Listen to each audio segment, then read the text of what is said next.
Então, essa é a revisão da aula de terça-feira. E vou procurar fazer bem resumido para vocês, para aqueles que não puderam assistir a aula de terça-feira, terem uma noção, poder repetir o vídeo quantas vezes precisar, tá? Para ficar como uma aula aí de recordação, né, do que a gente falou na terça-feira sobre proteínas. Nós demos uma introdução sobre as dietas vegetarianas. 14% da população em média, né? 14%, não sei se esse percentual aumentou, mas em torno de 30 milhões de pessoas se declaram vegetarianos, né? E existem muitos motivos para isso, mas nós vamos focar aqui só no motivo com relação à alimentação. Ok. Então, o que é ser vegetariano e quais são os tipos de vegetarianos que existem, né?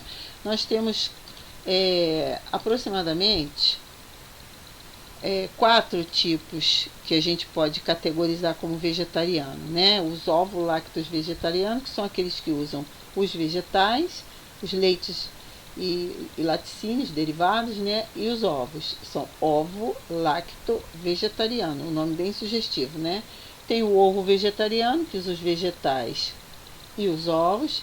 Tem o lacto vegetariano, que consome os vegetais e leite derivados. E tem o vegetariano estrito, que é aquele que eliminou da sua dieta todo o alimento de origem animal, exceto mel. O vegetariano estrito ainda usa mel, porque o mel é um alimento de origem vegetal. Ele é controlado pelo Ministério da Agricultura, né? Mas os veganos, que é mais uma filosofia, eles não usam nada, absolutamente nada, nem couro, porque se vestir couro, eles também, de acordo com a filosofia deles, é algo de origem animal, né? Agora aqui nós estamos focando mesmo na alimentação. Vamos lá. E ali passou no slide anterior, né? Aqui eu coloquei para vocês, disponibilizei lá no grupo do WhatsApp um livro da Sociedade Vegetariana Brasileira, tá? Para vocês poderem ler, dar uma olhada, tem muita coisa boa lá. E a ciência, será que a ciência aprova o vegetarianismo? Sim, aprova, claro. Segundo a posição da maior associação de nutricionistas que existe nas Américas, né? Principalmente nos Estados Unidos, eles endossam as dietas vegetarianas, inclusive as veganas, desde que bem planejadas, tá? Ou seja, quando elas são bem planejadas, que tem equilíbrio, que nós estamos justamente aprendendo nesse curso, né? Elas promovem crescimento, desenvolvimento, tudo adequado, e podem ser adotadas em qualquer ciclo da vida, né? Na gestação, né? Na infância, na terceira idade e até por atletas. A gente tem muitos artigos científicos que mostram isso. Existe uma revista científica chamada The Lancet, e ela tem vários setores, e tem um que fala só sobre oncologia, e essa revista ela é muito prestigiada no ramo científico, né? Em 2015, 22 cientistas, né, de 10 países diferentes, né, estudaram só sobre o câncer e o vegetarianismo, e avaliaram o seguinte, que o consumo de carne vermelha estava altamente ligado à carcinogenicidade, tá? Principalmente a carne vermelha processada. E essas avaliações elas foram publicadas no volume 114 das monografias da IARC, ou seja, nós temos também aqui no Instituto do Câncer essas monografias, e eles chegaram à conclusão e colocaram até no site do INCA que as carnes vermelhas processadas foram classificadas como cancerígenas, tá? Isso está no site do INCA. O site do INCA agora ficou meio complicado de acessar, porque você tem que acessar pelo gov.br, entendeu? E fica. Eu mesma tentei acessar isso aqui, foi meio complicado, mas consegui. Mas dá ainda para acessar. Você acessando o site do INCA, Instituto Nacional do Câncer, você vai colocar lá carne processada na hora da busca, né? E esse site vai te levar para a tela que fala sobre a carcinogenicidade da carne, né, na alimentação, principalmente para quem quer evitar ter câncer futuramente. Existe essa coleção de livros que eu tenho, são 2 livros, né, de milhares de páginas, que dedicam um capítulo, né, para falar sobre o vegetarianismo e as implicações da dieta vegetariana. E eles associam o quê? A dieta vegetariana com risco mais baixo de várias doenças crônicas. E isso eles falam, está bem documentado. Então, esse livro foi escrito por mais de 40 PhDs, entendeu? E ele é pautado todo em estudos científicos. Então lá mostra muitos estudos. Eu tenho esse livro, na época custou bem caro, mas eu consegui comprar. Na escola de Harvard, que todo mundo gosta de falar, né? Lá na Universidade de Harvard.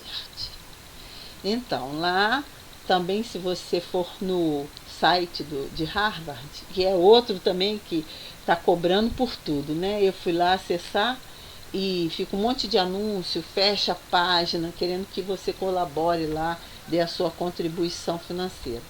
Mas lá fala em tornar-se vegetariano, um vegetariano. E fala, o que fala lá? Fala o seguinte, que todos os estudos científicos que se faziam antigamente, eles tinham maior preocupação em estudar grupos vegetarianos por causa das deficiências nutricionais. Então, eles ficavam em busca de deficiências nos vegetarianos.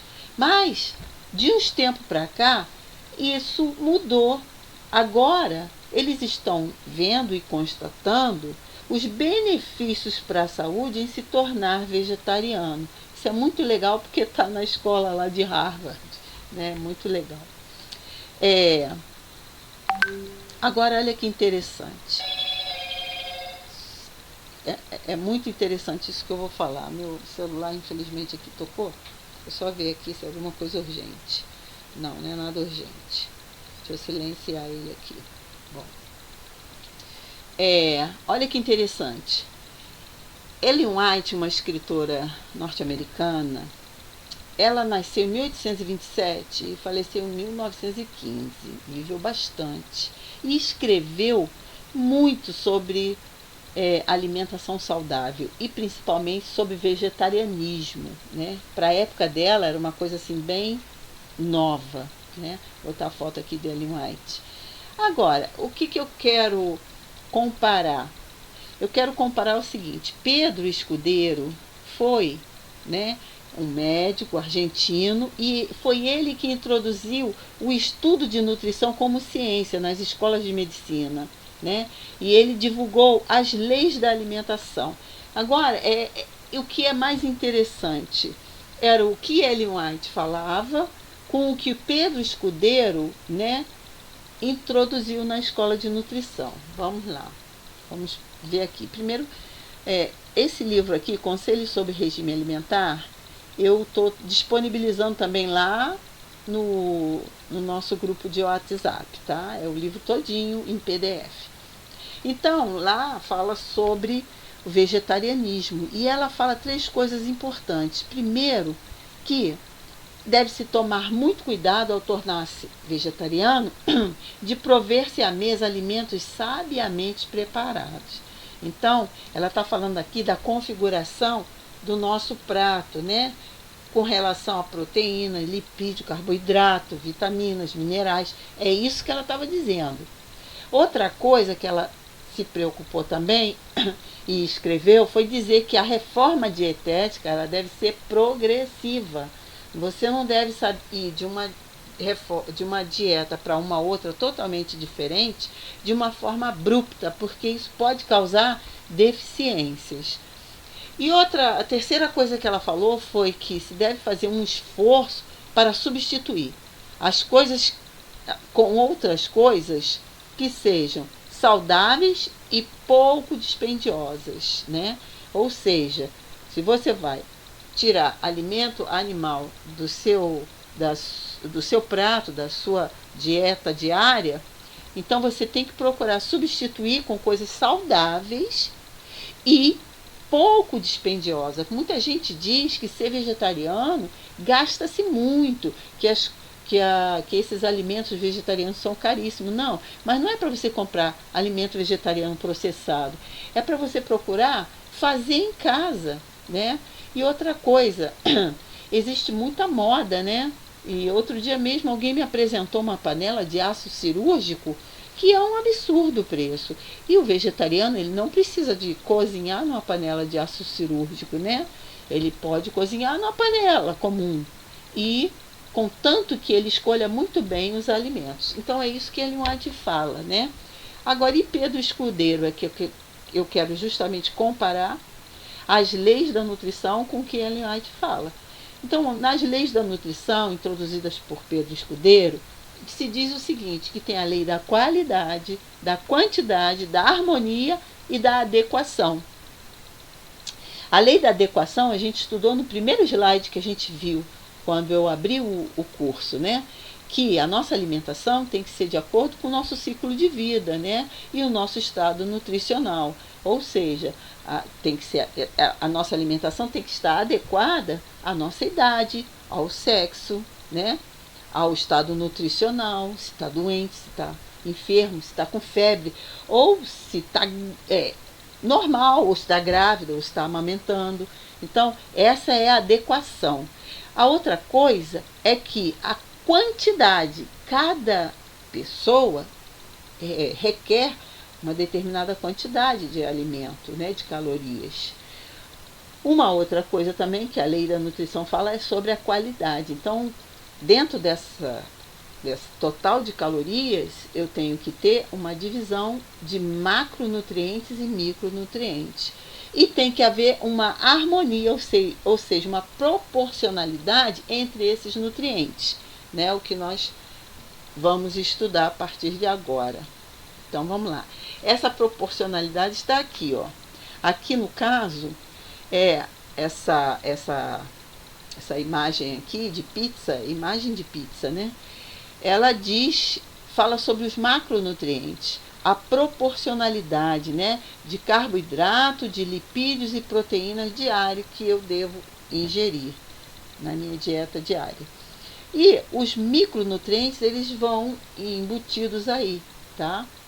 Então, existem vários tipos de recomendação, mas todos eles, se você comparar, eles são muito parecidos. Eles não fogem um absurdo assim de dizer que você tem que comer mais proteína do que carboidrato. Não, isso não existe em recomendações de macronutrientes, seja qual for a instituição. Geralmente elas colocam sempre uma quantidade de proteína, uma quantidade maior de lipídio e uma bem maior de carboidrato, né? Aqui eu coloquei duas recomendações aqui, né, do Instituto de Medicina dos Estados Unidos e da FAO, tá? Que também é dos Estados Unidos, mas que o mundo inteiro adotou, tá bom? Então, nós vamos falar hoje exatamente das proteínas, né? E vamos procurar entender o que é uma proteína, para que ela serve, se ela é importante assim ou não. Sim, ela é muito importante. Para que servem as proteínas? Então, nós já explicamos que os alimentos, eles têm um pouco de proteína, um pouco de carboidrato, um pouco de lipídio, e isso é diferente em cada alimento, tá? E fora as vitaminas e os minerais. Mas para que servem as proteínas? As proteínas servem para várias coisas no nosso organismo, faz parte do cabelo, forma o nosso cabelo, nossa pele, nossas fibras nervosas, nossos hormônios também. A insulina é uma proteína, o glucagon também é o que faz trabalho contrário da insulina é uma proteína. Então, unhas, tudo. E a função, são inúmeras funções as proteínas, né? Transporte, movimento, alimentação, né? E defesa, os anticorpos são as imunoglobulinas, elas são proteínas, né? Então, essencialmente importante. E o que é uma proteína? Pensa num colar. Um colar tem várias pecinhas menores formando um colar. Agora pensa em vários colares unidos, né? Isso eu estou te dando exemplo de proteína. Proteína é um polímero de aminoácidos. Aminoácidos são as porções menores das proteínas, tá? E elas vão se enovelando porque elas têm propriedades, né? Que vão dar finalmente a sua função, tá? Então, esses aminoácidos, eles têm duas pontas para se ligar, né? Um ao outro. Tem uma ponta que tem carbono, oxigênio e hidrogênio, que a gente chama de carboxi. Por quê? Car de carbono, ox de oxigênio e uma carboxila de hidrogênio, tá? Na outra ponta você vê uma amina, que é a que tem o nitrogênio, tá? Então a proteína ela tem carbono, oxigênio e nitrogênio na outra ponta. E elas vão se dando a mão e formando um colar, e esse colar vai se enovelando até formar a proteína na sua estrutura quaternária, tá?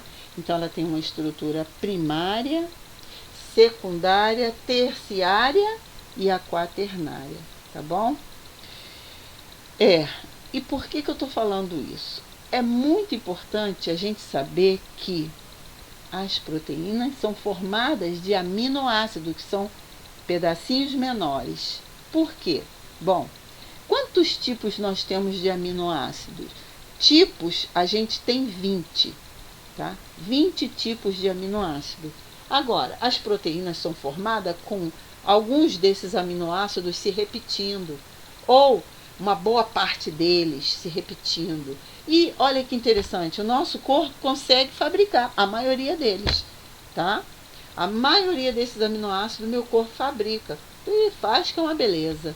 Porém, a importância das proteínas e o que a gente tem que tomar mais atenção é que existem 8 desses aminoácidos, e eu vou mostrar aqui para vocês, que o nosso corpo não consegue fabricar. Ele tem que ser adquirido, esses aminoácidos, através da nossa alimentação. Quando eu tenho esses aminoácidos na minha alimentação, aí eu posso formar qualquer proteína que o meu corpo esteja precisando. Eu posso formar os anticorpos para minha defesa, eu posso formar a insulina, eu posso formar qualquer proteína que meu corpo precise. Mas eu preciso ter esses que são essenciais, que meu corpo não vai conseguir produzir, tá? Agora, tem 2 aminoácidos que eles são parcialmente essenciais. Quais são? São esses 2 aqui do lado. Esse histidina é na infância, ele é essencial na infância, além desses 8. E essa arginina, ela também é essencial. Em que circunstância? Em patologias, onde tem desgaste físico maior, tá? Eu botei aqui para vocês saberem que a soja e a aveia cumprem esse papel, ou seja, trazem esses aminoácidos, tá? Muito bem. Agora, deixa eu dizer aqui uma coisa para vocês. Para ser chamado de proteína, tem que ter no mínimo 50 moléculas de aminoácidos, tá? E as proteínas, elas criam em torno, os aminoácidos, elas criam em torno de 100 mil proteínas diferentes, tá? Funções diferentes, formas diferentes, tamanhos diferentes, composição diferente, número de aminoácidos totalmente diferentes também, tá? Mas para isso, o que eu falei? Eu preciso de aminoácido. Aqui eu coloquei o exemplo de uma proteína enzima. né? O que são as enzimas? Elas funcionam no nosso corpo como se fosse um catalisador de reação química.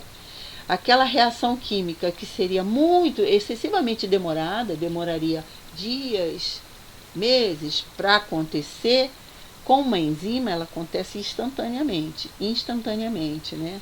Então, as enzimas são proteínas que dão condição de vida para o nosso organismo, para vocês verem como é que elas são essenciais, tá? Eu vou dar um exemplo aqui bem prático, que eu gosto de dar esse exemplo, porque até as crianças entendem esse exemplo. Vamos fazer de conta que as proteínas, né, é um fogão, outra proteína é uma geladeira, outra proteína é um liquidificador, a outra proteína é uma batedeira. Aí eu pergunto, de que são formadas essas proteínas? Fogão, batedeira, geladeira, liquidificador. Aí eu digo, são formados de aminoácidos, ferro, plástico, alumínio e vidro. Na verdade, eu estou dizendo que esses materiais são os materiais que formam esses equipamentos que eu acabei de falar, tá? É como se estou fingindo que são proteínas e estou fingindo que os aminoácidos são o vidro, o alumínio, o plástico e o ferro, tá? Aí quando o meu corpo, né, vamos dizer, eu comi um fogão, comi, é uma proteína, tá? Chegou lá no meu trato gastrointestinal, o que vai acontecer com o fogão? Ele vai ser todo desmontado. Eles vão separar tudo que é ferro para um lado, tudo que é plástico para o lado, alumínio e vidro, tudo separadinho. Ele vai desmontar o fogão todinho. É assim que o corpo faz. E aí ele faz a seguinte pergunta para o organismo: ei, de que nós estamos precisando aí? Aí o organismo responde: olha, nós estamos precisando de uma geladeira. Ah, ok. Aí o fogão o fogão não existe mais, né? Aí o corpo vai pegar aquelas partezinhas do fogão que ele desmontou, os aminoácidos, e vai formar a geladeira. Mas só que agora vai utilizar o quê? Uma quantidade diferente de plástico, mas tem tudo ali para ser utilizado no novo material que é a geladeira, tá? E se meu corpo precisar de um novo fogão, eles vão falar assim, não tem problema, a gente monta de novo o fogão. Aí você pode pensar assim, poxa, mas isso aí é um gasto de energia que não precisaria, era só ficar com o fogão inteiro. Não, não é assim. Não é assim. Se eu ficasse com o fogão inteiro, na hora de montar uma geladeira, eu ia ter muito maior gasto de energia. Então tudo precisa estar desmontadinho. Então isso significa o quê? Que se meu corpo precisa de albumina, não adianta. Não adianta. Eu vou ingerir albumina porque vai tudo funcionar como albumina. Não. Meu corpo vai desmontar a albumina toda. Se ele realmente precisar de albumina, então ele vai fabricar a albumina com aquele substrato que eu ofereci para ele, né? Então, a proteína, ela perde a função dentro do nosso organismo. Ela perde a função pela digestão. Ela também perde a função quando eu aqueço o alimento, né? Ela perde a função quando eu tenho um contato com a álcali na proteína ou com ácido, né? Então, ela acaba perdendo a função dessa forma. Agora, perder a função não significa que ela perdeu os seus aminoácidos. Os aminoácidos continuam ali desmontadinhos para o que for necessário, tá? Uma coisa interessante é que a gente, até os 6 meses de idade, a gente não desmonta a proteína, a gente ingere a proteína intacta, só até os 6 meses de idade. E isso é muito interessante, por quê? Porque quando a mãe está amamentando o neném, ela passa seus anticorpos para o neném. Então toda a sua experiência imunológica vai ser passada para o neném e o neném vai ficar tipo vacinado contra tudo aquilo que a mãe também é vacinada, né? Interessantíssimo isso. Mas se ele, na verdade, não é amamentado pela mãe com esse leite humano, se a mãe resolve dar leite de vaca, a vaca também tem proteínas intactas no leite, né? Aquelas imunoglobulinas, ou seja, aqueles anticorpos que ela tem com relação aos inimigos dela, né? Que ela criou também anticorpos. Só que é totalmente diferente dos anticorpos que existem no ser humano circulando. E quando esses anticorpos passam para o neném, eles passam também de forma intacta. E aí causa uma certa alergia e começa a dar problema no neném, principalmente problemas respiratórios. Isso é muito importante eu falar sobre isso, né? Falei. Então, e o que vem a ser uma proteína de alto valor biológico? Como conseguir? Eu vou dar um exemplo aqui, continuando aquele exemplo que eu dou do fogão e da geladeira. Digamos que eu coma um alimento, ou seja, em vez de comer o feijão, eu como uma porta de fogão. Ou seja, estou dando aquele exemplo de fogão, né? Vou comer só a porta do fogão. O que tem a porta do fogão? A porta do fogão, vamos dizer, só tem vidro e alumínio. Falta. O que mais que teria num fogão completo? Teria que ter o ferro e alumínio. O que mais que eu falei? Deixa eu ir aqui para lembrar. E o plástico, sim. E a porta do fogão não tem tudo isso, tá? Então, eu digo que a proteína de baixo valor biológico é aquela que não tem aqueles 8 aminoácidos essenciais, tá? Ela só tem alguns. E eu vou dar um exemplo aqui. Os 8 aminoácidos essenciais são esse aqui: valina, leucina, triptofano, isoleucina, e você pode decorar assim, ó, valeu, triiso, mefetrele. É uma maneira de você decorar valina e leucina, triiso, triptofano, isoleucina, tá? Mefetrele, de metionina, fe de fenilalanina, tre de treonina e li de lisina. Isso aqui é uma maneira para decorar só para quem é nutricionista mesmo, que vai fazer prova e ela decora assim, tá? Então, agora eu tenho aqui, olha que interessante, eu tenho cereais que são ricos em metionina, que é um aminoácido essencial, tá? A cisteína não é essencial. A metionina é essencial, mas eu estou dizendo que os cereais são ricos em metionina e cisteína e são pobres em lisina, que é outro aminoácido essencial, tá? Aí eu olho para os feijões e vejo o seguinte: os feijões, eles são ricos em lisina e pobres em metionina e cisteína. Ou seja, eles são 2 alimentos que são completamente opostos, tá? O que tem em um não tem no outro. O outro é rico, esse aqui é pobre. O que será que eu poderia fazer para completar todos os aminoácidos essenciais? Só fazendo uma coisa, unindo esses 2 alimentos na mesma refeição, né? Quando eu junto cereais e leguminosas, eu acabo tendo uma proteína de alto valor biológico. E o brasileiro não tem muita preocupação com isso, porque o prato fundamental do brasileiro é o feijão com arroz, né? Só que tem que prestar atenção que esse arroz ele precisa ser um arroz mais enriquecido, né? Um arroz integral, tá? Porque o arroz tem muito pouca proteína. Muito bem. Então, além de se preocupar com as proteínas, nós também precisamos compor o nosso prato com outros alimentos que sejam cheios de quê? De micronutrientes, tá bom? Então, vocês já têm o link da tabela TACO, tá? Já disponibilizei lá. E aqui eu estou apresentando a pirâmide alimentar brasileira, tá? Que ela diz exatamente quantas porções de cada parte da pirâmide as pessoas têm que consumir. Por exemplo, a base da pirâmide alimentar brasileira são os cereais. Os cereais é que a gente come em maior quantidade, né? E são os que possuem maior quantidade de carboidrato, um macronutriente importantíssimo, que nós vamos deixar para a última aula. Logo acima da base da pirâmide, nós temos as frutas, legumes e verduras, tá? Então, nós devemos comer, né, e também em boa quantidade.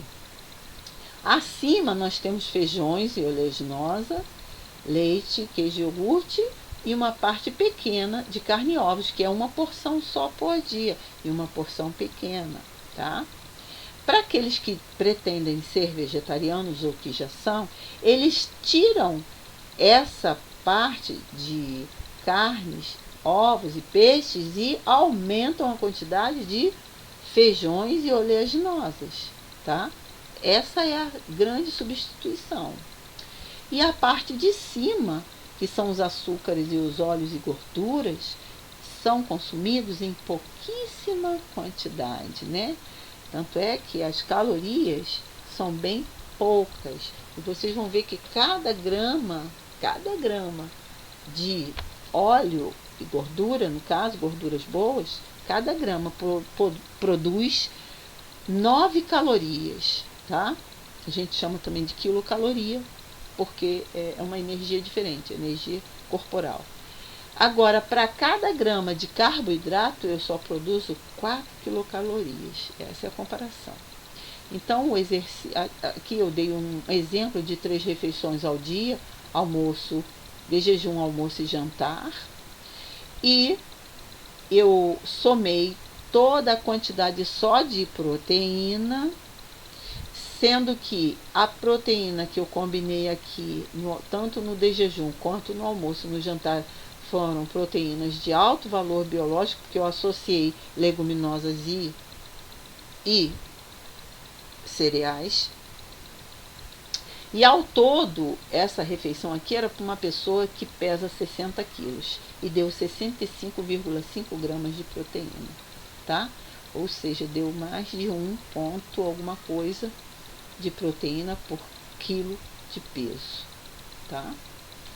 Foi muito bem colocada essa coisa aqui. Então, o exercício é a pirâmide brasileira, para vocês fazerem um cardápio de acordo com essa pirâmide, tá? Você já tem um exercício que é para fazer de acordo com as referências do livro de nutrição. Agora é de acordo com a pirâmide brasileira, tá? E pode entregar até domingo, até eu vou dar mais prazo, tá? Então, gente, até a próxima aula.